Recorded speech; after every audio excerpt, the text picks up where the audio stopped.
High, আমি টুপন আর welcome to my channel Saturday and Sunday special. আজ আমি বানাবো ভোলা মাছের ঝাল চচ্চড়ি।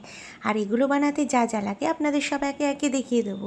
প্রথমে প্যানে আমি তেল নিয়ে নিয়েছি আর সব সবজিগুলো কেটে নিয়েছি। আপনারা যে যেরকম পারবেন সবজি কেটে নেবেন, যার যেরকম সবজি ভালো লাগে। তো আমি প্রথমে ভোলা মাছগুলো আমি কড়া করে ভেজে নেব। আর সব মাছগুলো আমার ভাজা হয়ে গেছে, তুলেও রাখবো। এবার কড়ার মধ্যে আমি দেব সর্ষের তেল আর দেব কালো জিরা ফোড়ন। আর আমি দুটো পেঁয়াজ কেটে রেখেছিলাম কুচিয়ে, তো পেঁয়াজগুলোকে আমি এর মধ্যে দিয়ে দেবো, ভালো করে ফ্রাই করব। আর এবার কি করব, অনেকগুলো কাঁচা লঙ্কা দিয়ে, যেহেতু ঝাল চচ্চড়ি তো লঙ্কাটা তো একটু বেশি লাগবে, তো আমি লঙ্কাটা দিয়ে দিলাম।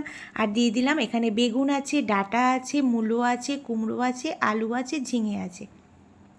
আপনাদের যে যেরকম পারবেন সবজি দেবেন, আমার এগুলো ভালো লাগে দিলাম। তো এবার ধনেপাতা দিয়ে দিলাম, কুচানো ধনেপাতা। আর দিয়ে দিলাম নুন, হলুদ, আর দিয়ে দিলাম অল্প করে শুকনো লঙ্কার গুঁড়ো। আর এটাকে ভালো করে এবার আমি মিক্স করে নেব।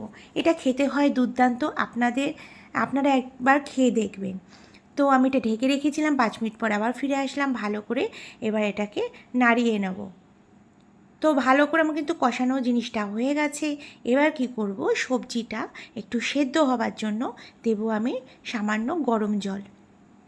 বেশি জল দিতে হবে না, সবজিটা শুধু সেদ্ধ হবার জন্যই আমি গরম জলটা অল্প করে দিলাম।